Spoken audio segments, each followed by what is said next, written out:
Hello everybody, this is DeanoGTO, and this is another one of my replays in, yet again, the Lowe. The Lowe has pretty much become my mascot tank at this time because, well, I play this thing fucking constantly now.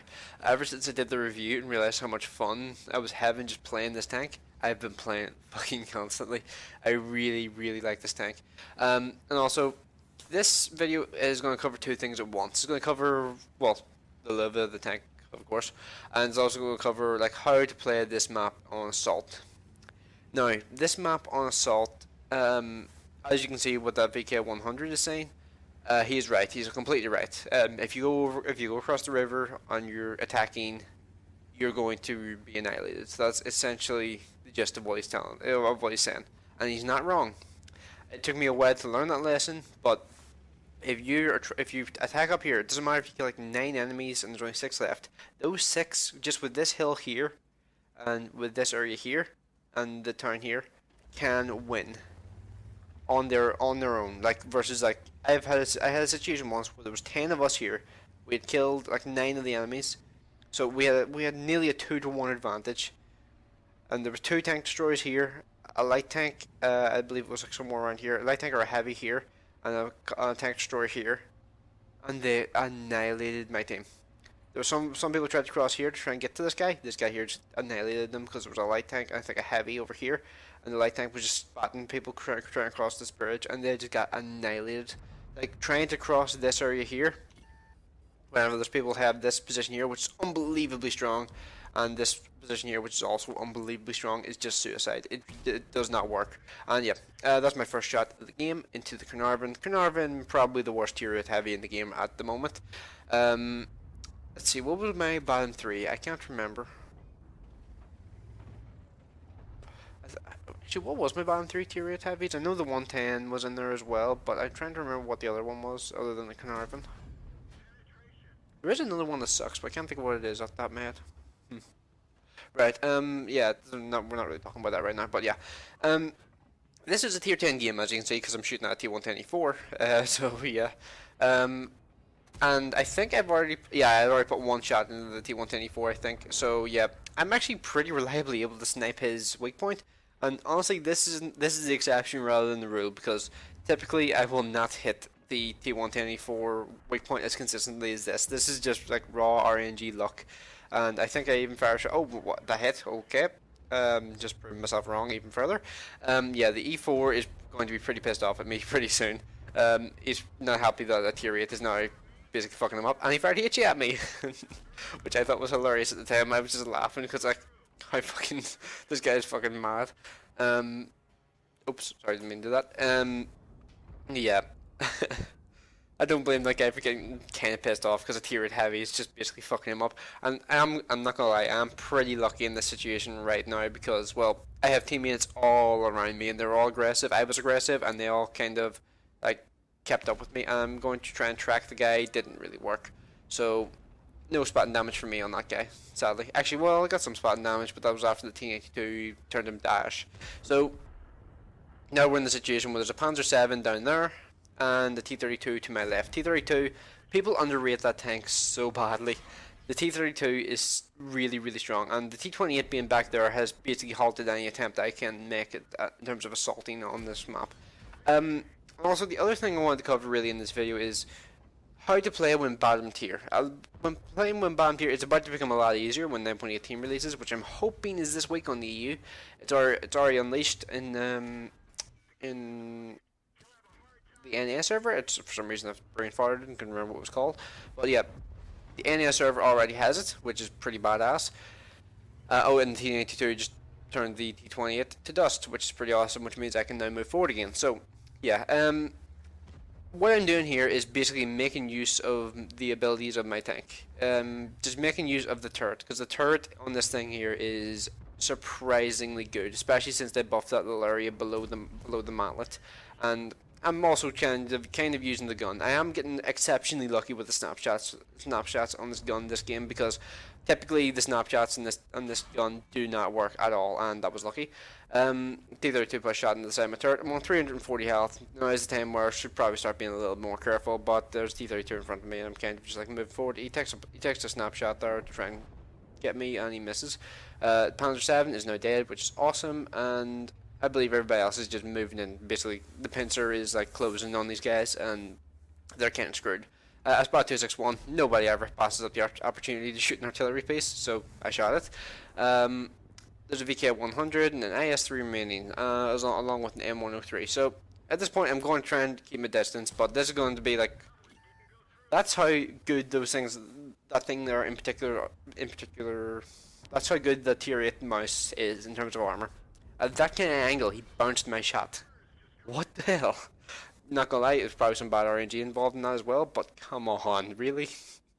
Yeah, the tier 8 mouse is a beast. Tier 9 mouse, not so much. Never really had much issues killing the tier 9 mouse. Tier 9 mouse is not difficult to kill. And so we got ammo racked, unnecessary ammo rack for the win. By Grill 15. Yeah. And it's the M103 really left, and there's a VK 100 right beside him. So yeah, he's dead. So yeah, so what that showcased there was, I'm a tier 8 heavy, but because I have a really strong turret, and this kind of applies to things like the T32 and the T34 as well.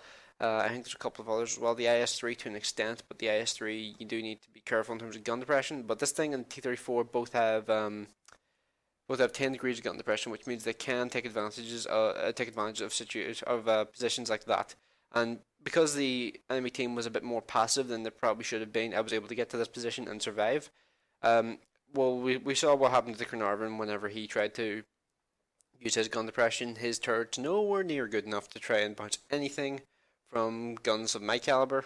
So, versus tier 10s, they had no hope in hell. And something I've actually noticed lately, Scorpion, become a lot more popular than it was. I have seen a ton of those things lately, and they've just been shredding everything. Like, if you run into one of those in another tier 8 heavy, like a 110 or something like that, those things hand you your ass on a fucking platter. Those things just are, like, especially considering the view range on the 110 is pretty mediocre. If I'm totally honest, the armor isn't that good. Like people always say the pike on the 110 is really good, but it's really not that much armor if I'm totally honest, because well, it has a huge weak ass lower plate, so yeah, that doesn't exactly help. So yeah. But yeah, was mainly about the Lowe. The Lowe, 10 degrees gun depression, strong turret, and because I was using the gun depression for most of that fight, that meant nobody could hit my cupola. And I have actually noticed lately, because I've been playing this game more often, people do shoot the cupola a lot more often than I realized.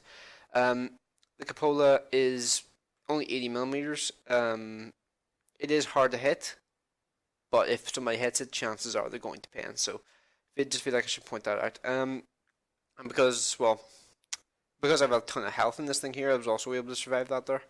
I was able to take some more risks than I would have in other tier 8 heavies. And because I have some kind of confidence in the armor of this thing.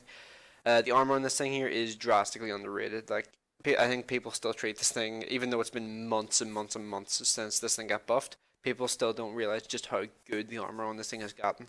Like, when it was initially buffed, I was still kind of like, nah, is it really that good? But now I've played it enough.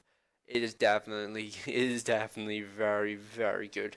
And the tracks and all, this thing here pretty much sums up the German heavies. Like, it's got the accurate gun, doesn't have the alpha damage of things like the A100 and the A75, but it basically is a fusion between the lower tiered German heavy tanks, which are basically snipers. It has the rate of fire of the higher tier stuff, but the accuracy of the lower tier stuff. Like, when I say the rate of fire of the higher tier stuff, I mean its rate of fire kind of sucks. But it has the accuracy of the lower tier stuff as well as the aiming time, which also kind of sucks because, well, 2.7 second aiming, or 2.9 second aiming time I think it is pretty shit, not gonna lie. But yeah, overall, this thing here, the only thing that really sucks about its gun is, well, its inability to snapshot, which is incredibly annoying. Although didn't really showcase that much in this game. But yeah, that kind of just showed you take advantage of the things you have with your vehicle. Like, this thing here is a decent turret, and I used the crap out of that decent turret. Like, I didn't bounce much in terms of shots in this game, but because of the turret on this thing here, I have enough confidence to push forward in this thing here. People didn't really tend to shoot at me as much because they know the turret on this thing is pretty troll, and the mantlet is surprisingly good. Although I have had a couple of bullshit moments where if somebody hits this area here, I've for some bizarre reason been penetrated, and I'm just like, what the fuck? For obvious reasons, because I've just been like, that's horseshit. So yeah, not really much else to say, but yeah. Oh yeah, I meant to mention the map. So yeah, our team did push this side of the map as well, but because we pushed this side here, I believe this side is what won us the game. Um, these guys did push and they did do some damage as well, but I think pushing this side is definitely the way to go on this map if you're attacking. If you're defending, you probably want to just take advantage of the same kind of positions you probably always have been. Um, like just this area here on this map is incredibly powerful. Like as I said, the example I gave earlier, 10 tanks over here, 6 tanks over here, the 6 tanks won, and not just because we had like low health or something. We all had like above 3/4 health, and they managed to kill us all because we could not spot the tank destroyers that were up here, and the tank destroyers up here just annihilated everybody as they tried to cross here, and the one tank destroyer here annihilated everybody as they tried to cross over here. So yeah, it's unbelievable just how strong those positions are when they're defending from that side. So yeah. Right. So I think it's time to move on to the post-game stats. Okay, so as you can see, this was worth an ace tanker. Not really too much of a surprise, if I'm totally honest, because well, tier 10 game needed nearly 3,000 damage, I think it was. So yeah, top of the team by about 180 XP, but it is kind of cool to note that the tier 8s pretty much carried that game for our team. Like, I mean, each one of us did need, like, there was 3 tier 8s at the top of the team list, and all of them did pretty much 3k damage each, so that's pretty awesome. I also got, like, what was it, 2,700 spotting damage? Yeah, 2,700. 630 damage done from range as well, so that's pretty awesome in general, and not a bad hit ratio. 17 shots fired, 16 hits, and 10 penetrations, so pretty damn sweet game overall. Didn't bounce any damage there because, well, it pretty much the E4 fired HG at me. Otherwise, I think I probably would have had a decent chance of bouncing his shot. And every other shot that pinned me was pretty much a shot where I wasn't looking directly at the person who was shooting at me. So yeah, overall that was actually a pretty short game, but it kind of shows off like how a tier 8 can perform in the right kind of situation in a tier 10 game. And honestly, I'm a bit guilty of thinking like, oh yeah, tier 8 heavy is pretty much useless in tier 10 games, but that's not always the case if you can get yourself into a good position. So yeah,